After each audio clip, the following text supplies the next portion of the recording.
Henri Konan Bédié, décédé le 1er août 2023 à Abidjan, a été président de la République de la Côte d'Ivoire de 1993 à 1999. À sa mort, il laisse derrière lui un héritage qui restera à jamais gravé dans l'histoire de son pays. Restez scotchés à cette nouvelle vidéo pour les détails.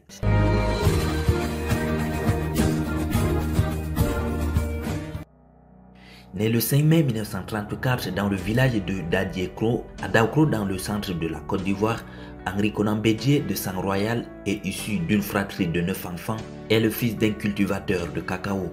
De son parcours sur les bancs, on retient qu'après le collège moderne de Guiglo, l'école normale de Dabo et l'obtention de son baccalauréat scientifique en 1954, Henri Konan Bédié a fait ses études supérieures à la prestigieuse université de Poitiers en France. Il obtient successivement la licence en droit, 2 diplômes d'études supérieures en économie politique et le certificat d'aptitude à la profession d'avocat.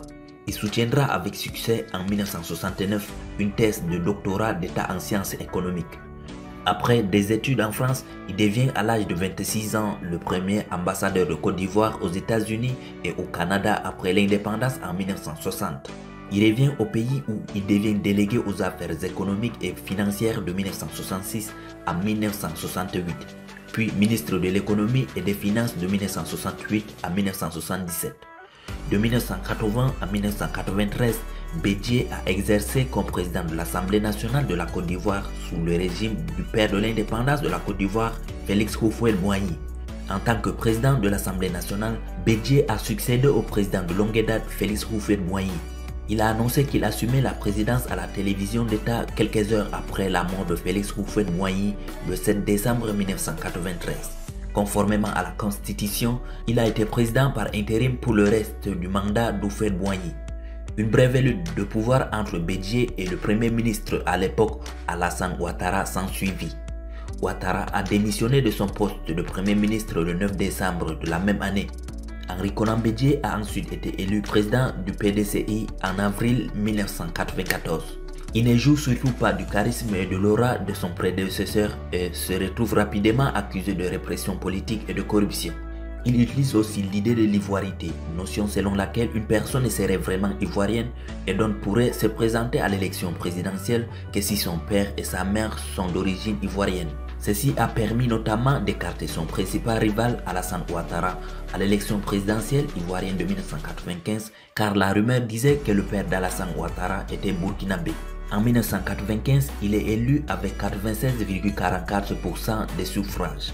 Tous les autres candidats, à l'exception de Francis Bodié, parti ivoirien des travailleurs ayant boycotté l'élection à cause de la réforme controversée du code électoral autour de la notion d'ivoirité.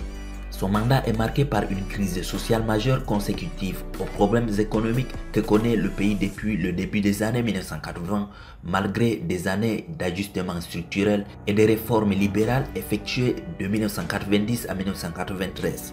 Cette crise est amplifiée par des problèmes croissants de mauvaise gestion et de corruption. Le pays s'enfonce progressivement dans une crise politique à dimension ethnique liée à l'application de l'ivoirité. Une mutinerie dégénère en un coup d'état militaire le 24 décembre 1999 et le président Bédié s'est enfui vers une base militaire française avant de quitter la Côte d'Ivoire en hélicoptère le 26 décembre et de se rendre au Togo, accompagné de membres de sa famille. Dès son arrivée à l'aéroport de Lomé, il a été accueilli par le président togolais Yassingbe Eyadema. Bédié a ensuite quitté le Togo le 3 janvier 2000 et s'est rendu à Paris. Le 23 juin 2001, Laurent Gbagbo, qui avait été élu président lors des élections de 2000, a rencontré Bédié à Paris et l'a exhorté à retourner en Côte d'Ivoire. Il est revenu finalement le 15 octobre 2001 pour participer au Forum de réconciliation nationale. Soutenu par le Parti démocratique de Côte d'Ivoire, dont il est président, il est à nouveau candidat à l'élection présidentielle de 2010 où il arrive 3e du premier tour. Il se rallie alors à la candidature d'Alassane Ouattara qui sort vainqueur de la crise de 2010-2011. Il soutient ce dernier pour un deuxième mandat en 2015. Il retire son soutien à Alassane Ouattara en 2018 et est investi par son parti au scrutin présidentiel de 2020. Il décide finalement de boycotter l'élection après la décision du président sortant de briguer un troisième mandat qu'il considère comme illégal. Henri Konan Bédié est décédé le mardi 1er août 2023 à l'âge de 89 ans. Avant l'annonce de son décès, plusieurs sources indiquaient qu'il avait été évacué d'urgence à Abidjan par hélicoptère. Il avait ressenti un malaise dans sa ville natale de Daoukro. Malheureusement, il a succombé à la maladie à la Polyclinique internationale Sainte-Marie de Cocody. C'est toute une bibliothèque d'Afrique qui vient de brûler en Côte d'Ivoire. Un grand homme politique nous a quittés, laissant derrière lui un héritage qui restera à jamais gravé dans l'histoire de son pays.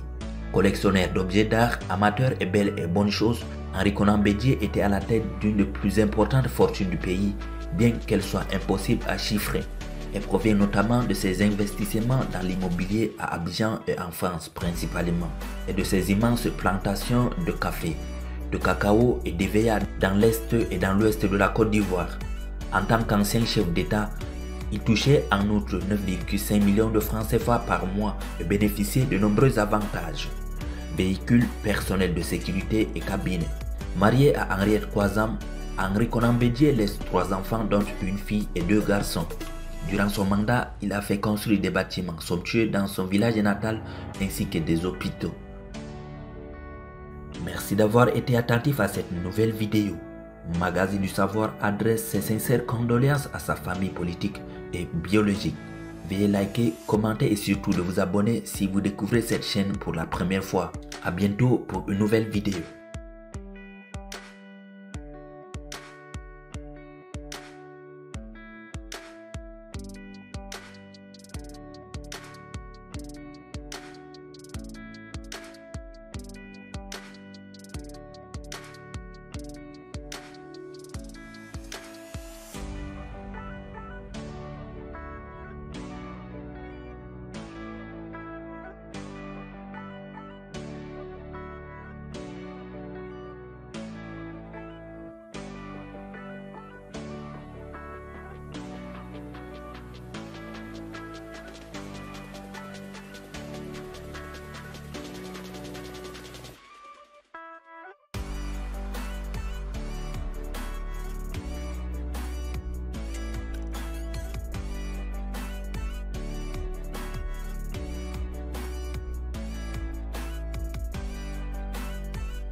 Cette vidéo vous a plu? Alors n'oubliez pas le petit pouce en l'air et l'abonnement. Sur ce, je vous dis à très vite dans une prochaine vidéo. Damn.